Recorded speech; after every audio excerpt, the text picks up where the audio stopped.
beberapa 4 advokat yang mendampingi Niki, ada Hendra, ada Usman, ada Imam, juga tergugat, kuasa hukumnya juga menyampaikan kuasa dan sekaligus menyampaikan bukti bahwa dia sudah disumpah, dan kebetulan kami saling mengenal sehingga kami tidak menanyakan lagi tentang berita acara sumpahnya. Nah, setelah tadi pemeriksaan identitas sudah lengkap, hakim memutuskan memberikan opsi untuk memanggil Nikita Mirzani lagi atau langsung kepada mediator. Akhirnya kami putuskan, kami minta supaya ditetapkan mediatornya siapa. Akhirnya diputuskan sidang akan ditunda.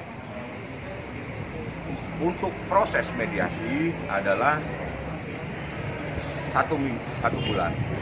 Tapi untuk pertemuan yang akan datang adalah 2 minggu.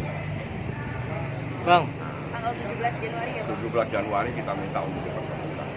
Bang, kenapa sih Bang waktu sidang sebelumnya kan pernah digugat kan juga isbat ini. Kenapa Nikita Mirzani mencabut?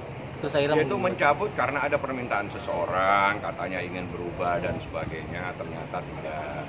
Yang kedua, ada perbedaan prinsip di dalam gugatan pertama dan gugatan yang kedua.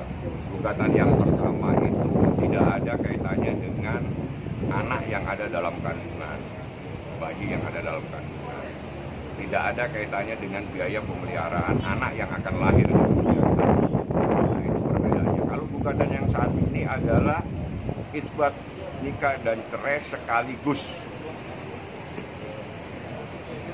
mengajukan permohonan supaya ditetapkan biaya nafkah terhadap anak-anak sampai anak ini dewasa menurut hukum berusia 21 tahun. Nah, itu perbedaan prinsip, sangat beda jauh. Bang, ini kan pernah ditalak tanggal 27 dan Abang sendiri waktu itu menggugat isbat itu November, Bang. Kalau di agama sendiri kan sudah bercerai, Bang. Itu kan nikah siri, Bang. Abang sendiri tanggapannya seperti apa? Diceraikan. Ya kan nikah siri itu adalah nikah agama, Bang, bukan secara prinsipal, secara pemerintahan. Ibu sendiri sudah talak tanggal 20 talak, Bang. Oktober dan Talak berapa? talak pertama kan. Mentalak ya. Artinya untuk menceraikan. Yang saya tahu, tidak pernah saya dengar ada orang mentalak 4. Yang pertama, dia menyatakan sudah menjatuhkan talak 1. Yang kedua, dia menyatakan sudah saya talak 3. 3 tambah 1, 4. Tidak pernah ada. Yang kedua, ini persoalannya justru legalitas ini yang terpenting. Jadi, karena dia tahu Niki akan menggugat, maka dia cepat-cepat melontarkan kalimat yang keliru lagi. Dengan menyatakan saya melalui seseorang bahwa saya menjatuhkan talak 3. 1 tambah 3, 4. Tidak pernah saya dengar ada talak 4. Yang namanya talak 1, 2, 3 itu talak 1, balik, jatuh talak lagi itu namanya talak 2. Nah, kalau tidak mengerti, itu ada aturannya. Jadi kalau talak 1 plus talak 3 namanya talak 4. Saya tidak tahu bukunya ada di mana. Yang terpenting, pengadilan agama ini adalah perlindungan terhadap wanita. Isbat nikah adalah untuk memberikan perlindungan kepada wanita, untuk memberikan perlindungan terhadap anak yang ada dalam kandungan. Makanya gugatan ini diajukan. Itu yang paling penting. Sejauh ini dari pihak kumulatif ada keberatan tentang masalah ini? Ya, mau keberatan kami tidak pusing. Bagi kami mau keberatan tidak keberatan biar hukum, biar pengadilan agama yang pusing.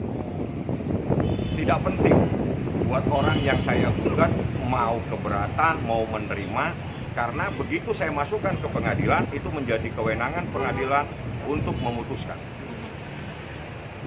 Berarti agendanya adalah tanggal 17 ini. Insya Allah saya datangkan Nikita tanggal 17.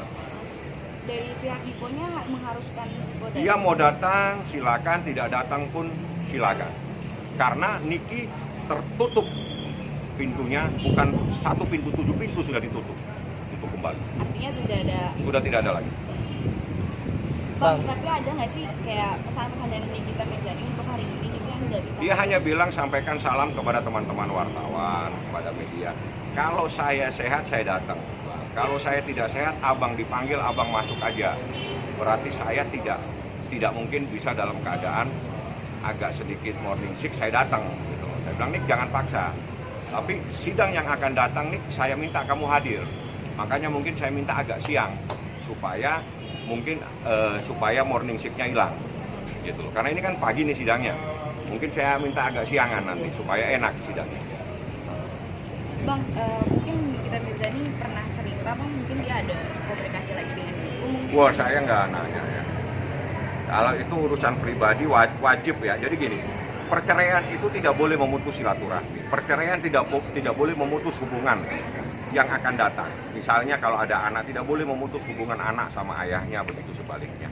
Kalau komunikasi itu baik, tapi apakah komunikasi ini menyelesaikan masalah, itu menjadi urusannya pengadilan. Ya. Ada lagi? Dari perwakilan Nikita sebagai kuasa hukum bang, maaf, seberapa yakin nantinya akan dikeluarkan bahwa hasil pernikahan itu ada bang? Itu urusan pengadilan. Kalau kita ngajukan gugatan, berarti kita yakin ada hukumnya. Kalau Anda tanya sesuatu yang belum terjadi, Anda suruh saya jadi paranormal. Oke? Oke bang. Siap, thank you Bang Bami.